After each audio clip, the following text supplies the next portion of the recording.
I hate foreigners, and the government is doing nothing. Our kids have turned into zombies. It's all because of them. But I'm wondering why. You said you hate foreigners. Most of them are selling drugs. You can ask my son. He will tell you. He started smoking drugs. An American visiting South Africa recently said, "The level of xenophobia here is just unbelievable." And many are asking, why do some South Africans hate foreigners so deeply? Listen, if there's a country in Africa and you're African that you shouldn't go to, it's South Africa. Right now, the level of xenophobia in South Africa is just unbelievable. Xenophobia in South Africa is a complex issue rooted in history, poverty, and frustration. Many locals see immigrants, especially Nigerians, Zimbabweans, and others, as competitors for scarce jobs, housing, and business opportunities. Let me tell you, here in South Africa, you are going to leave. You understand? Aberdeen residents are not going to allow him to stop this woman to operate this bakery. She's been operating this bakery for 9 years. See, I have a genuine question for South Africans.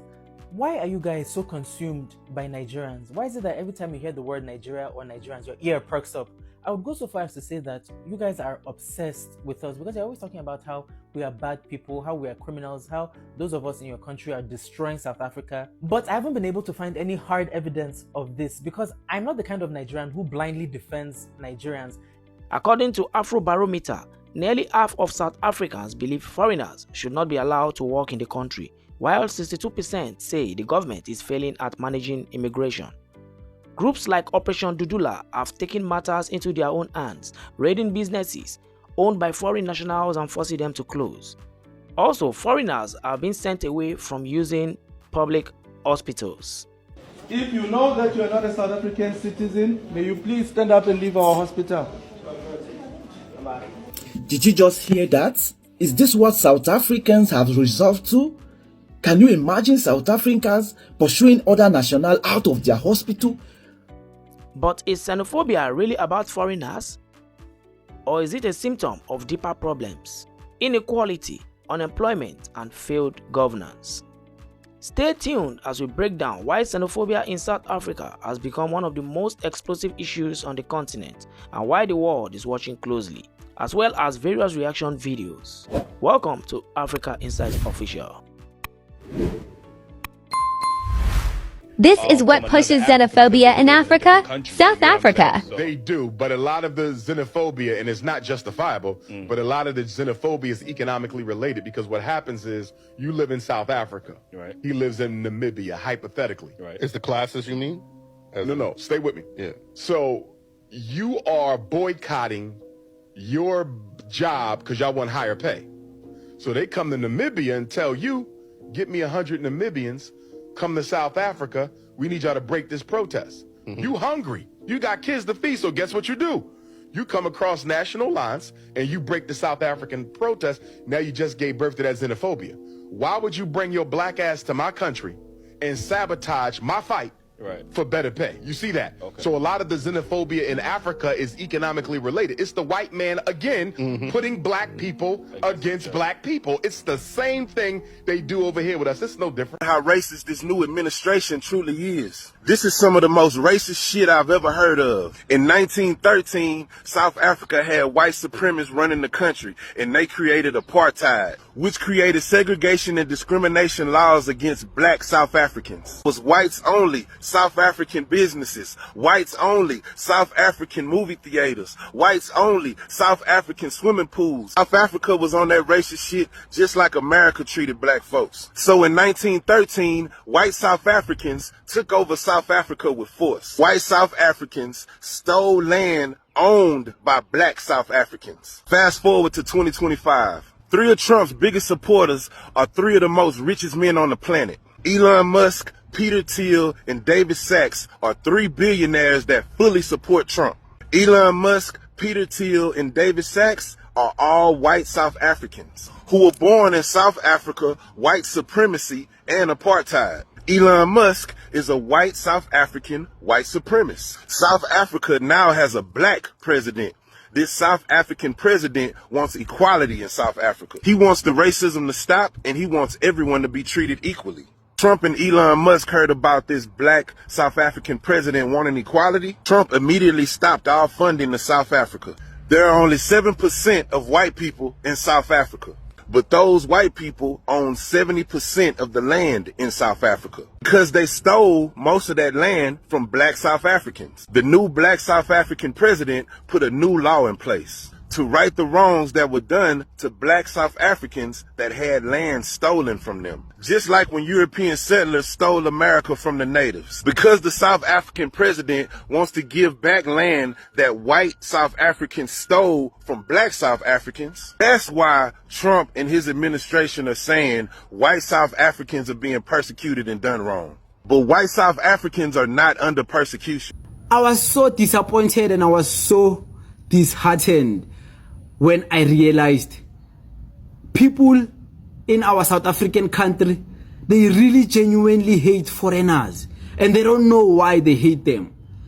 But they would say foreigners cause crime, but even South Africans cause crime. They would say foreigners sell drugs. Even South Africans sell drugs. There's nothing that foreigners do that South Africans don't do. And anything that is done by foreigners, there's a South African influence in it. Foreigners are not the problem. We are. Let me say that again. Foreigners are not destroying South Africa. Our failed leaders, our broken economic model, and our silence are. We are chasing Zimbabweans out, while 80% of the land is still owned by white billionaires and apartheid families. We are burning foreign businesses, while Anglo-American and ShopRite send out billions each year. Ladies and gentlemen, I'm going to get hate for it, but I'm going to say it because it's true. Immigrants aren't stealing the jobs, they're taking the ones we won't do. In the shadows of a system built on exploitation. South Africa doesn't have an immigration crisis. It has a justice crisis. Let me be clear, I'm not saying open up the borders wide. I'm saying track movement properly. Register people, set up pan-African trade zones, community assemblies, and stop pretending that a passport defines someone's worth. If you're more angry at the street vendor from Malawi than the billionaire who owns the mall in your township, you're not a patriot, you're a puppet. Africa will not rise until Africans stop fearing each other more than they fear capital. White foreigners are the reasons you're even competing for jobs. You're competing for healthcare. You're competing for safety. You don't care about foreigners. What you care about is that these foreigners are black, and so that they must go so that white people can see you. Forgetting that those same white people you don't care about are in this country illegally, collapsing our economy. Through drugs, through them being fugitives, through them making illegal money that's not taxed. The same white people go to Nigeria, open Woolworths. The only reason Woolworths collapsed in Nigeria, it is because they're trying to sell them a brand at ridiculous prices like they're doing here. Nigerians saw through that nonsense and they failed, dismally. Same as Mr. Price when they sell them outdated clothes. But it can work here with you so that you can take what's left of them for credit and pay high ridiculous costs for that. It works with you. It's always been them. Always, it's been them. So South Africans are chasing foreigners out of their country. They are doing the same thing as UK is doing, but in UK is very serious. All people are on the streets protesting, demanding for all foreigners to go back to their homes. They are going to an extent of even wanting to change their own leader. Can you believe this?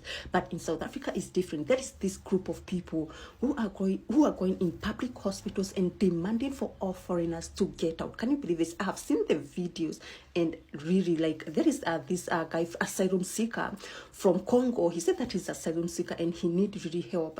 But these people, they told him to get out. Which country is nearest to Congo? Why didn't you go to those countries and instead you came to South Africa? They told this person to go out, and a lot of people, they were told to get out of those public hospitals. They were told, if you need healthcare, go to private hospitals or pharmacies.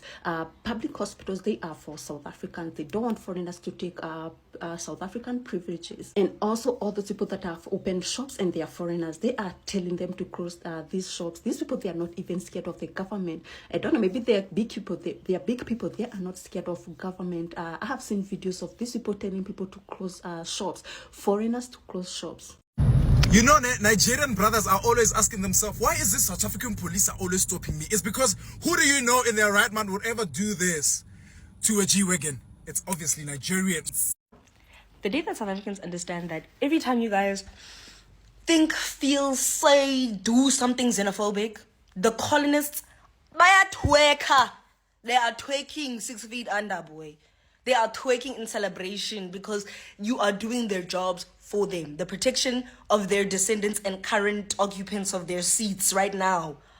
They are winning because of the hard work they put into separating us and creating this rubbish tribalism and xenophobia that we now perpetuate. One man, not even one white person needs to be in the fucking room.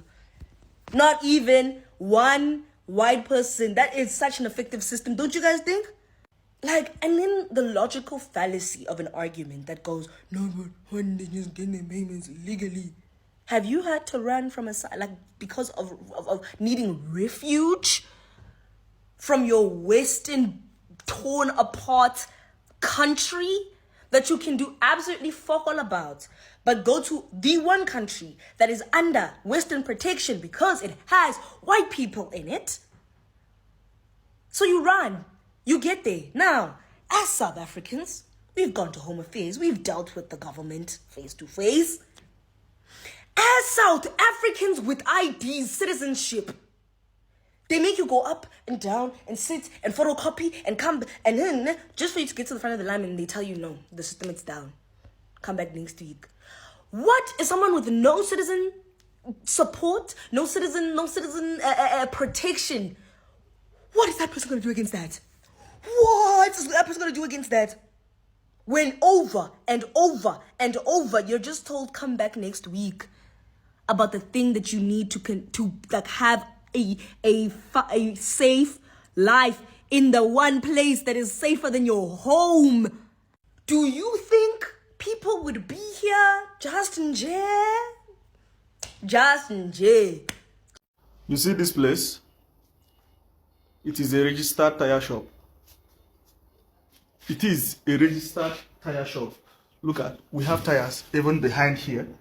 Look at, all these are tires. I even have truck tires. All right. This place is a registered tire shops. I'm even going to show you, but you're not going to see it very well. All these things you are seeing are documents for these shops. But I'm not going to show you people very well because you people are criminals. Some of you, not all of you, some of you are criminals. I'm not going to show you. But this is to show you that it is a registered tire shop. This year alone, I have employed more than 15 to 20 South Africans to work here. But each month that they receive their salary, they will stop working. So what must I do?